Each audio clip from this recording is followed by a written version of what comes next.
Dinner was supposed to be just another ordinary meal. The dim glow of the candles cast soft shadows on the walls.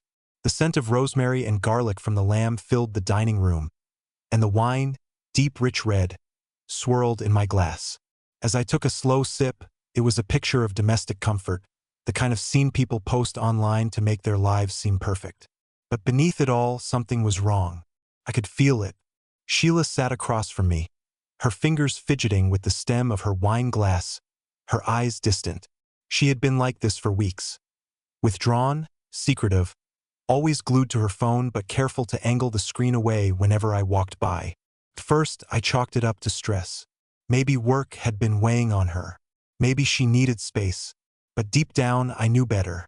The subtle changes, the late nights at the gym, the sudden need to wear makeup just to grab groceries. Each tiny crack in the facade added up until I saw the truth for what it was. She was cheating on me. I had suspected for a while, but I kept quiet. I needed to be sure. So I did what any man in my position would do. I watched, I listened, and I waited. And tonight, my patience was about to pay off. The fork in her hand clinked softly against the plate as she exhaled, setting it down. Then she looked at me, her expression unreadable. Her lips parted slightly, but she hesitated before speaking, as if giving herself one last moment to reconsider. Finally, she said it. "I'm leaving you." She spoke carefully, like a doctor breaking bad news to a patient. Her voice was steady, but her fingers trembled ever so slightly. Her body language screamed discomfort, but her eyes held something else. Relief. She expected me to fall apart, to demand answers, to beg. I didn't. Instead, I smiled. It wasn't the reaction she was expecting. Her brow furrowed slightly, her lips twitching as if she wanted to say more but couldn't quite figure out how to follow up after my complete lack of shock. I leaned back in my chair, setting my glass down deliberately, and tilted my head. "Oh," that was all I said. One word, and yet it unsettled her. She blinked rapidly, as if thrown off by my reaction. She had prepared for an argument, for a scene.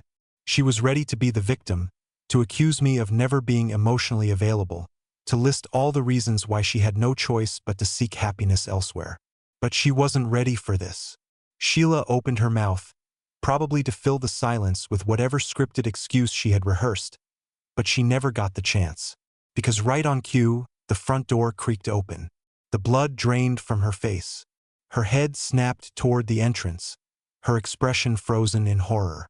She had expected a dramatic scene, but not this. She looked at me, her pupils blown wide with confusion, and then slowly, she turned toward the doorway where the figure stood. It was him. And in that moment, I knew that Sheila had just realized one crucial fact. This was no ordinary dinner. This was a reckoning. The sound of the front door creaking open was barely audible, but to Sheila, it might as well have been a thunderclap. She froze, her fork slipping from her fingers and clattering onto the plate. For the first time that evening, I saw real emotion in her eyes. Not frustration, not annoyance, but something raw and unfiltered. Panic. She turned to me as if waiting for an explanation, as if I was supposed to tell her that what was happening wasn't real. But this wasn't some bad dream. This wasn't a moment she could undo with a few sweet words or empty reassurances. No, this was reality slapping her straight in the face, and I was going to enjoy every second of it. The air in the room shifted as the footsteps grew closer. A shadow stretched across the hardwood floor, inching into the dining room until, finally, he stepped inside. And there he was, Nathan. The same Nathan she had been sneaking around with, the same Nathan she thought she had hidden so well. His presence hit Sheila like a wrecking ball, and for a split second, I saw something fascinating happen. Her expression flickered between emotions so quickly it was almost comical. First, the shock of seeing him in our home, standing there like a deer caught in headlights. Then confusion. Then something else, something that looked a lot like guilt. It was strange. Watching the person I had once trusted more than anyone struggle to process what was happening. Did she think she could control the situation? That she could twist it into something it wasn't? Or was she simply terrified that the facade she had so carefully built was about to come crashing down? Nathan, to his credit, looked just as stunned. His mouth opened slightly, as if he was about to speak, but nothing came out. He looked from me to Sheila and back again, his brow furrowing in confusion. He wasn't supposed to be here tonight, at least not in this context. "Hey, babe," I said casually, my voice dripping with amusement as I leaned back in my chair. "Look who decided to drop by." Sheila flinched at the word babe. It was the same word she probably used for him. I could see the gears turning in her head. She was scrambling, desperate, searching for a way to flip this situation in her favor. But there was no way out. She started, but the words died in her throat. Nathan finally found his voice. "What's going on?" He directed the question at her, not me. That was telling. Sheila turned to him, her mouth slightly agape, but I cut in before she could spin another lie. "Oh, don't act like you don't know," I said, picking up my glass of wine and swirling it absent-mindedly. "You two have been putting on quite the show behind my back. I just thought it was time for a little reunion." Sheila's face went pale. "What are you talking about?" I laughed. Actually laughed. It wasn't forced, wasn't bitter. It was genuine. "Come on, Sheila. You don't get to play dumb. You're better than that. Or at least I thought you were." Nathan shifted uncomfortably, running a hand through his hair. He wasn't as composed as Sheila. If anything, he looked like he wanted to be anywhere but here. Sheila turned to him, eyes pleading. "Nathan, don't listen to him. He's just what?" I cut her off smoothly. "Making things up? Being paranoid." I leaned forward, locking eyes with her. "Sheila, I know. I've known for a while. You weren't as careful as you thought you were." Her breath hitched. Nathan took a step back. I could see the doubt creeping in now. Maybe he thought he was special, that he was the one she truly loved. But now he was realizing that maybe, just maybe, he had been played just as much as I had. I reached into my pocket and pulled out my phone. The tension in the room became suffocating as I tapped the screen and set it on the table. Then I pressed play. The audio started softly, the voices muffled at first. But then, clear as day, Sheila's voice rang out, breathy and playful. "I just wish I could leave him now. I hate pretending." I turned up the volume just a little longer. Nathan's voice responded, "You know how these things go. He's not dumb." Sheila's breath caught in her throat. Nathan, on the other hand, turned a shade paler. I let the recording play for a few more seconds, just enough for the weight of their betrayal to sink in before I stopped it. Then, with a smile, I looked at Sheila. "You were saying?" For the first time that night, she was completely, utterly speechless. Silence. Heavy, suffocating silence filled the room, swallowing every breath, every unspoken word. Sheila sat frozen, her hands gripping the edge of the table, as if it were the only thing keeping her from falling apart. Nathan, on the other hand, was shifting uncomfortably, his jaw tight, his eyes darting between me and the phone like a cornered animal. The recording had done its job. There was no room for denial now, no gaslighting, no desperate attempts to paint me as paranoid or insecure.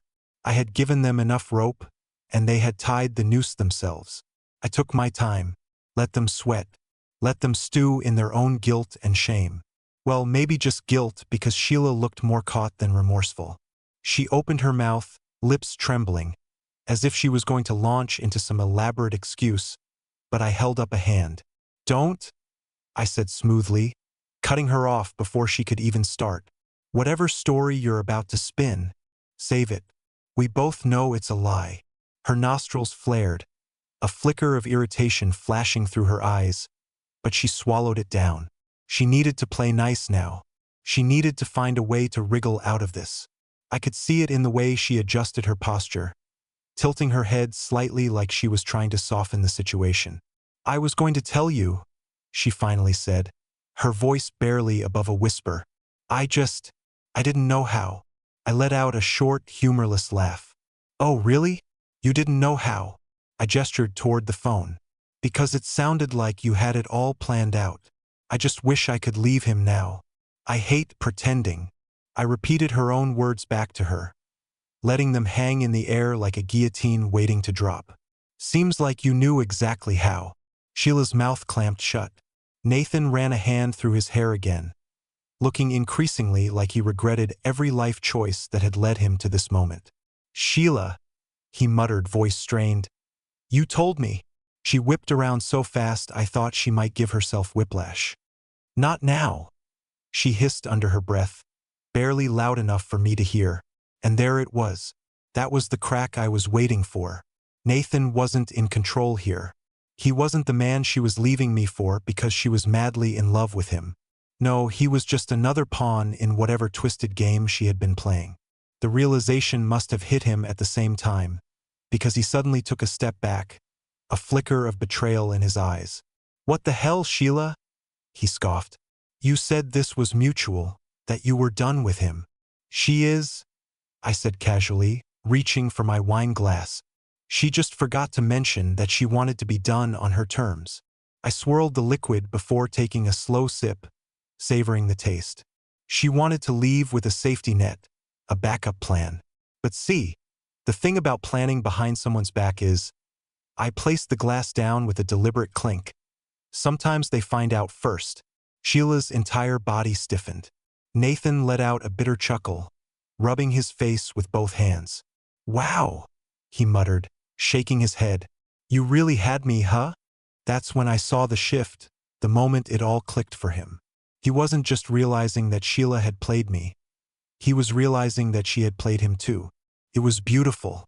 You, he exhaled sharply. You knew. He knew. Didn't you? Sheila swallowed. Nathan, You knew, he repeated, his voice rising. You just didn't think it would blow up in your face this fast. She reached for him, but he took a step back, his face twisted in something between anger and disappointment. I leaned back in my chair, fully enjoying the absolute collapse of their little fantasy. You two are quite the pair, I mused, shaking my head. But tell me, Nathan, how does it feel knowing that she was planning her escape, but you were never actually in control? His jaw tightened. Shut up. Hit a nerve. I smirked. I bet you thought you were the knight in shining armor, huh? The great savior rescuing her from her oh-so-miserable marriage. But let's be honest, Sheila doesn't want a new life with you. She just wants options. The way his eyes darkened told me that I was right. Sheila finally snapped. Stop it, she practically shrieked, slamming her hand down on the table. You're enjoying this, aren't you? I met her gaze, my smile never wavering. You have no idea. Her chest rose and fell rapidly, her face flushed with frustration. I could see the war waging inside her. Part of her wanted to keep fighting, to find a way to spin this in her favor, but the other part, the smarter part, knew it was already over. Nathan let out a breath, running both hands through his hair again. He looked exhausted, defeated. I should go, he muttered. Sheila's eyes widened in panic. Wait, but he was already backing toward the door. You're on your own, Sheila, he said coldly before turning and walking out, slamming the door behind him. And just like that, her safety net was gone. For the first time that night, real fear flickered across her face. Not anger, not frustration. Fear. She had thought she could control the narrative, that she could dictate when and how this would all unfold. But now, everything had crumbled around her, and she was left standing in the wreckage, alone. I stood up slowly, adjusting my sleeves. You wanted to leave me? I said, tilting my head slightly. Congratulations, Sheila. Now you have no one. Her lips parted, her breathing shallow. You don't mean that. I smiled. Oh, I do. And with that, I turned and walked out of the dining room, leaving her alone in the house she had just burned to the ground. As I walked away from the dining room, I could feel the weight of Sheila's gaze burning into my back. I knew she was waiting for me to turn around, to say something, to give her an opening, any opening to take back control. But she had no control left. She had gambled everything, and now she stood alone, her carefully built world collapsing around her like a house of cards. I made my way into the living room, the air thick with the remnants of tension and deceit. The fireplace crackled softly, casting a warm glow over the walls, but there was no warmth left between us. Not anymore. I poured myself another glass of wine, moving slowly, deliberately, letting the silence between us stretch into something unbearable. Behind me, I heard her footsteps, hesitant at first, then more purposeful. She wasn't done yet. Wait. Her voice was quieter now, less commanding, almost pleading. We need to talk. I took a slow sip of my drink, savoring the way the wine coated my tongue before finally turning to face her. Talk, I repeated, raising an eyebrow. Now you want to talk? Sheila flinched at my tone. Gone was the confident woman who had sat across from me at dinner, preparing to deliver her well-rehearsed speech. Gone was the manipulative charm she had so often wielded to get her way. What stood before me now was someone who had been stripped bare, exposed for the liar she was. This doesn't have to end like this, she said carefully, taking a step toward me. I chuckled, shaking my head. Oh, but it does, Sheila. You made sure of that. She opened her mouth, then shut it again, struggling to find the right words. It was fascinating to watch her try to rewrite the script in real time, but there was nothing left to salvage. I made sure of that. You don't understand, she tried again. You what? I cut her off, my patience wearing thin. You had to do it? You didn't mean to hurt me? You still love me? I took a step closer, watching as she instinctively shrank back. Spare me the performance, Sheila. I know exactly who you are now, and I'm done playing the fool. Her eyes darted around the room as if searching for a way out, a way to twist the story back in her favor, but there was nothing left to twist.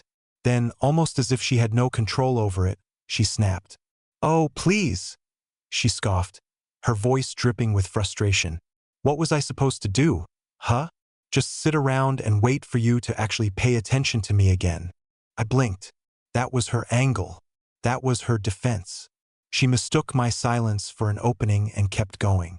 You were so caught up in everything else. Work, responsibilities, whatever the hell else was more important than me. I had needs, and Nathan, he was there. She folded her arms, as if that somehow justified it. It's not like I planned for this to happen. It just did. I let out a slow breath, shaking my head in disbelief. That's the best you've got? I asked, my voice eerily calm. That's the excuse you're going with? Sheila's jaw clenched, her eyes flashing with something defensive, but I didn't give her a chance to speak. You chose this, I said, my voice cold. You chose to sneak around. You chose to lie. And you damn well chose to sit across from me tonight and tell me you were leaving me, expecting me to break down like some lovesick idiot. I leaned in slightly, lowering my voice. But guess what, Sheila? I was never the idiot in this story. You were. Her breath hitched. I could see it now, the realization, the understanding that she had miscalculated everything.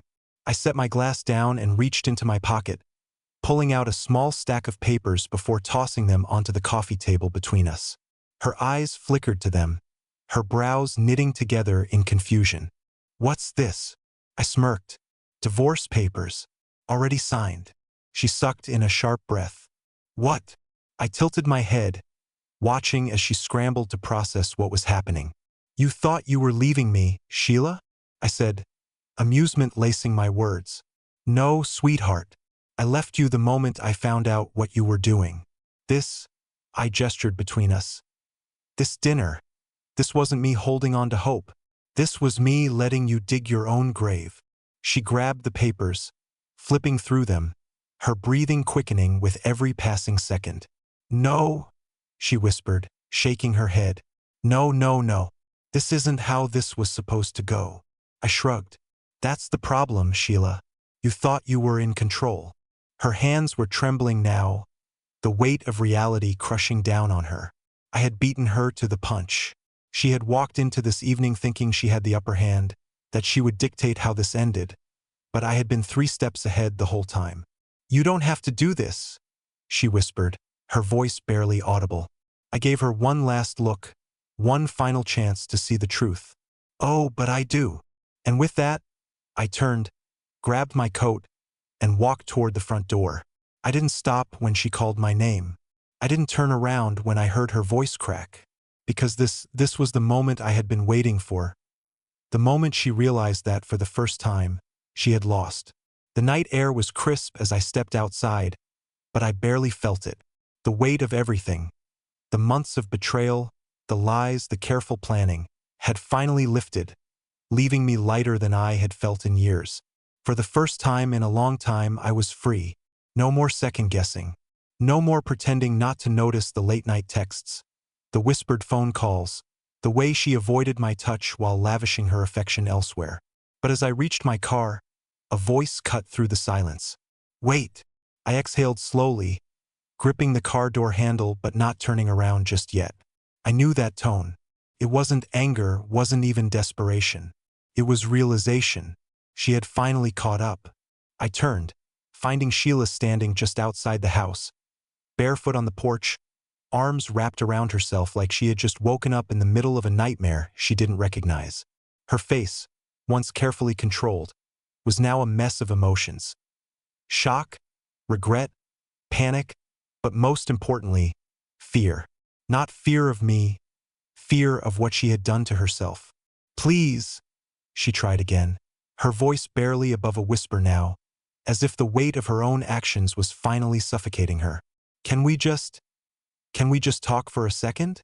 I leaned against my car, arms crossed, watching her. "Talk," I repeated, my tone unreadable.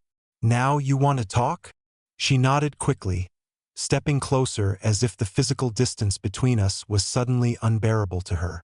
I messed up," she admitted, her voice cracking slightly. "I know I messed up." I raised an eyebrow. "Now you know." Her lips parted, but she had no answer. She had no defense left. And yet, despite everything, despite her lies, despite the betrayal, I could see the truth written all over her face. The truth she had ignored, buried deep beneath selfish desires and fleeting temptations. She had never truly thought this through, never truly considered what it would feel like to be standing here, alone, watching me walk away. Because in her mind, I was always supposed to be there. No matter how far she strayed, no matter who she shared her body or her secrets with, I was the constant, the safety net, the fool who would always be waiting in the wings, ready to forgive, ready to fight for her. But not this time. I tilted my head slightly, studying her, letting the silence stretch until I saw her start to tremble. "Tell me something, Sheila," I said, voice calm but firm. "Did you ever even think about what would happen after? Or did you just assume you could have it all?" She swallowed hard. You thought I'd just break, right?" I continued. "You thought I'd fall apart, beg you to stay, try to fix us, try to fix you?" I chuckled, shaking my head. "And what if that didn't work? You'd run to Nathan, convince yourself that you had made the right choice, that you were meant to be together." Her face twisted with guilt, but I wasn't done.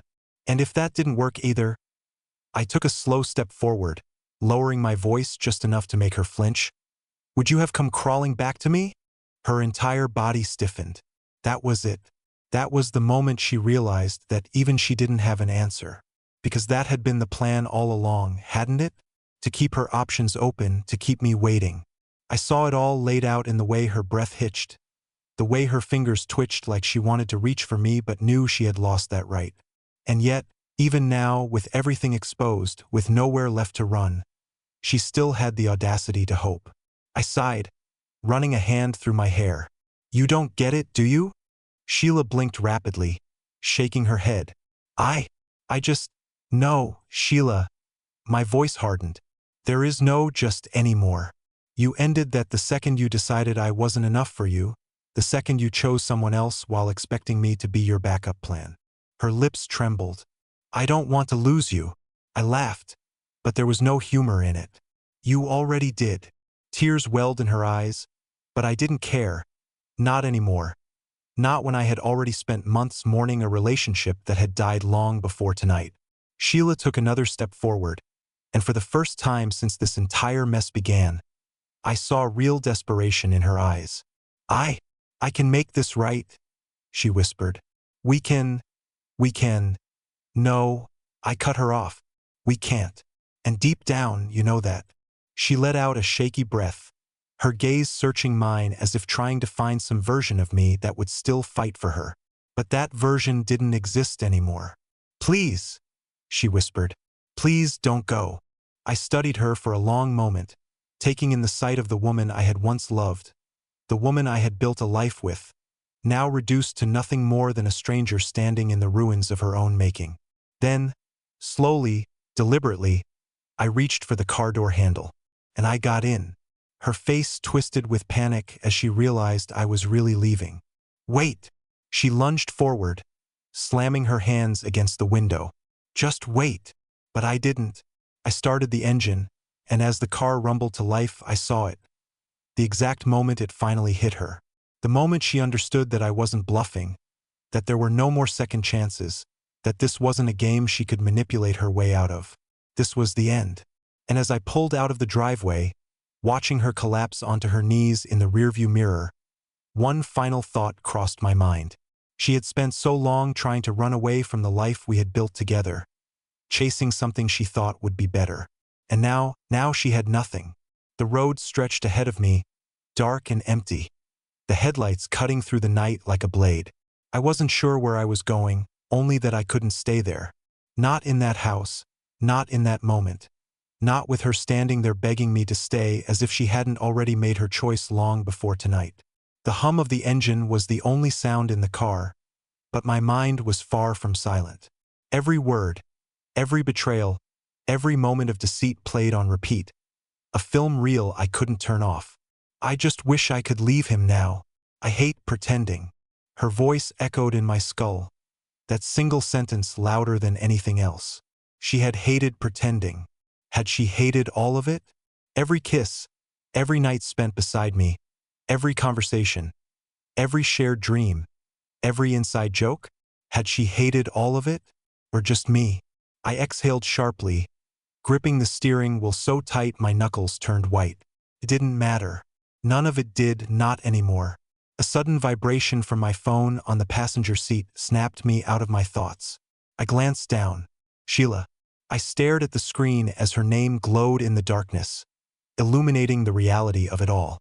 She was still trying, still reaching, still clinging. But I didn't answer. I let it ring until it stopped, leaving behind only the suffocating silence. Then, just as I thought she had given up, another buzz. A text. "Please just come back so we can talk." I turned my attention back to the road, jaw tightening. Talk. That was rich.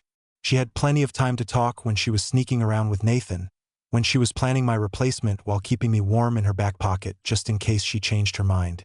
But now that everything had collapsed, now that her safety net had been yanked away, now she wanted to talk. Another buzz. "We can fix this. I know we can." I let out a bitter chuckle.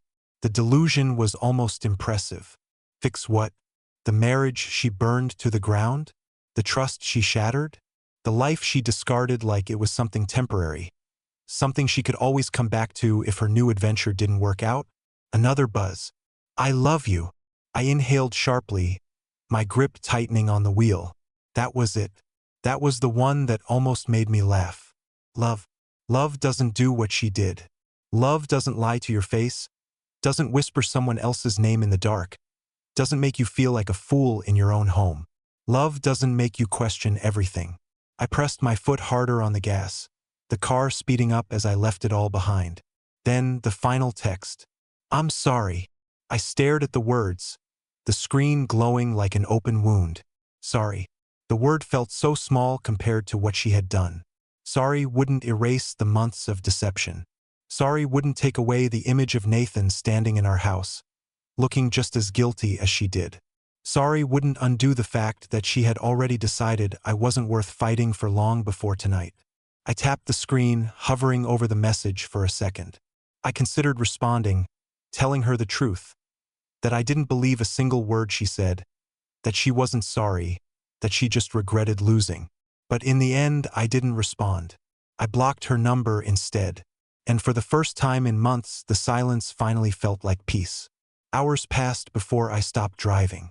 The sky had shifted from inky black to the soft grays of early morning by the time I pulled into an empty parking lot overlooking the ocean. I sat there, watching the waves roll in, the rhythmic crashing against the shore grounding me in a way nothing else had. I didn't know what came next. Did I go back to the house and pack my things? Did I find a lawyer first? Did I call someone, anyone, and tell them what had happened? I didn't know. All I knew was that I wasn't going back to her. Not now, not ever. The waves kept coming, relentless, steady, uncaring of the chaos that had unraveled in my life. There was something almost comforting about it, about how no matter what happened, the ocean would keep moving forward. And for the first time in a long time, I knew I would too. The sunrise cast streaks of gold and orange across the ocean, but I barely noticed.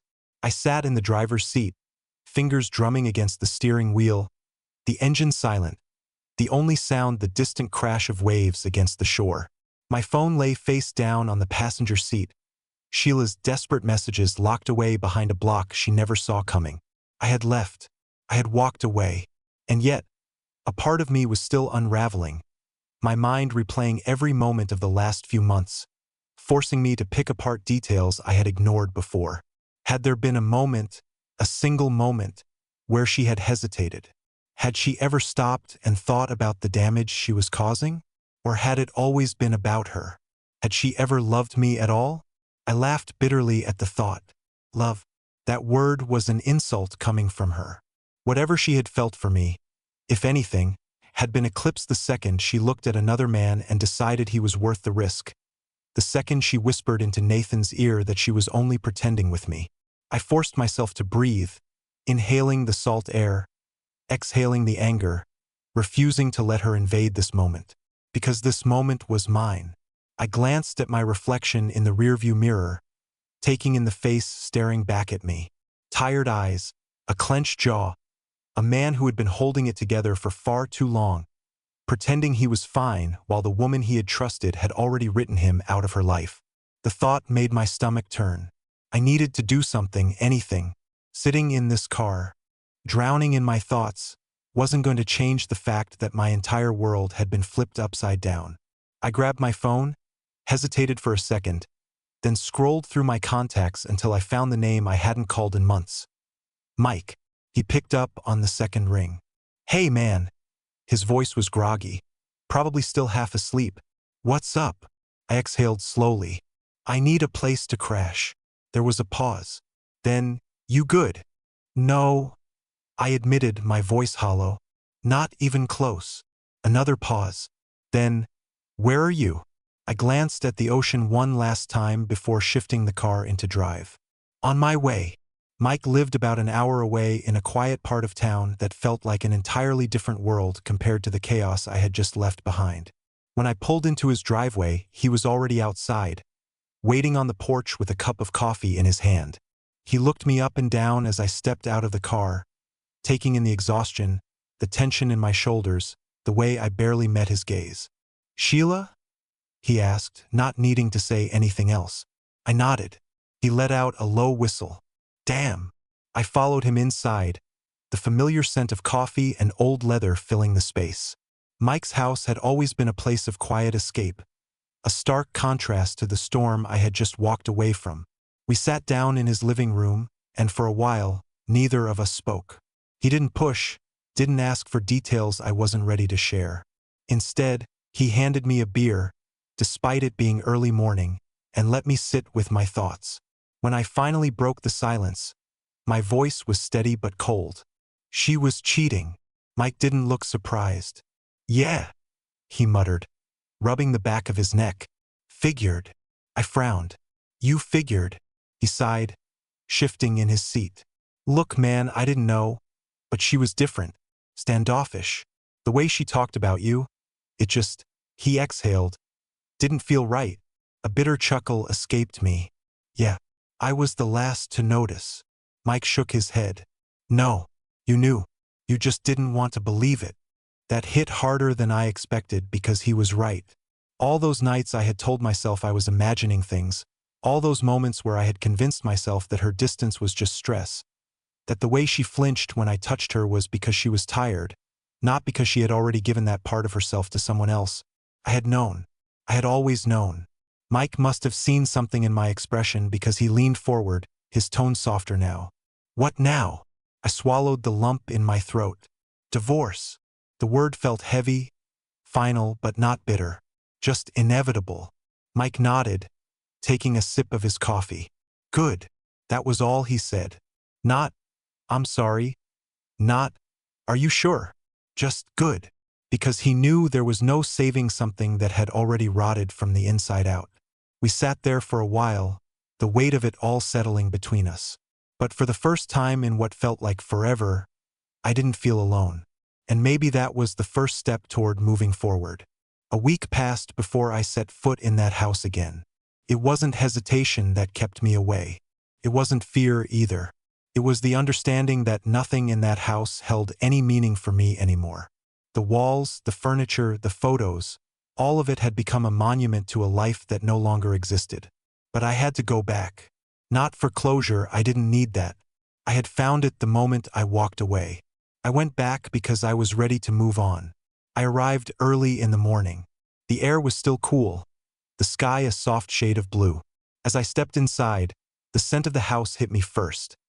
A mix of old memories and something stale, something that had lingered in my absence. I walked through the room slowly, taking in the silence, the emptiness, the faint traces of a life I had already left behind. Sheila was gone. I wasn't sure where she had gone after that night. I hadn't asked, and I didn't care. The only thing that mattered now was clearing out the last of my things, making sure there was nothing tying me to this place anymore. I moved through the house methodically, boxing up what little I still wanted. Old books, a few personal belongings, nothing more. The rest she could have it. Let her live among the remnants of the life she destroyed. As I reached the bedroom, I caught sight of a familiar envelope resting on the dresser. My name was scrolled across the front in her handwriting. A letter. For a moment, I considered throwing it away without reading it, but something made me pause. With a sigh, I tore it open and unfolded the paper. I don't know what to say that would matter at this point, but I'm saying it anyway. I messed up. I ruined everything, and I know I can't fix it. I've spent the last few days trying to figure out how I became this person, how I let everything fall apart, and the truth is, I don't know. I don't have an excuse, and I won't insult you by trying to give you one. But I want you to know, despite everything, I did love you. I still do, and I will always regret losing you. I let out a slow breath, folding the letter back up and tossing it onto the bed. She was right about one thing. She did lose me, and I wasn't coming back. A few hours later, I closed the trunk of my car, my things packed, the house behind me nothing more than a structure made of wood and regret. I didn't look back as I drove away. I didn't need to. The road stretched ahead, open and endless, and for the first time in a long time, I felt good. The weight of betrayal, of anger, of heartbreak, it was gone. Sheila was my past, a lesson learned, a chapter closed. And my future? It was mine again. I rolled down the window, letting the breeze wash over me as I drove, a quiet smile tugging at the corner of my lips. I didn't know where I was going yet, but for the first time in a long time, I was excited to find out.